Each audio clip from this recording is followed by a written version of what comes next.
saludo simple, porque la jornada de hoy es una jornada instructiva y educativa. Yo recuerdo que cuando hicimos el traslado de aquel centro a unas instalaciones un poco más modernas, y ubicar dentro de este centro cívico-social, empezaba la presentación diciendo que hay una frase por ahí que dice que hay que pensar globalmente y actuar localmente. Es decir, ya en un mundo tan globalizado, donde las distancias se han acercado tremendamente, por lo menos las distancias interactivas, las noticias nos llegan al minuto, al segundo, todavía tenemos que seguir pensando también localmente.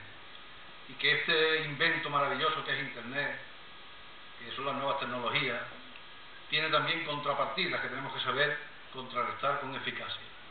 En esa tarea los padres y las madres, los educadores, tenemos un papel importantísimo, porque no puede ser que los malos hábitos de algunos, las malas prácticas de algunos desaprensivos, las malas artes de quien se aprovecha de los chavales y las chavalas, desvirtúen una cosa tan maravillosa como es Internet y las redes sociales. Yo voy a dejar, en principio, con Álvaro, nuestro concejal responsable, y Chari, y después con los técnicos, Fernando García Cumbreras y David García Pérez.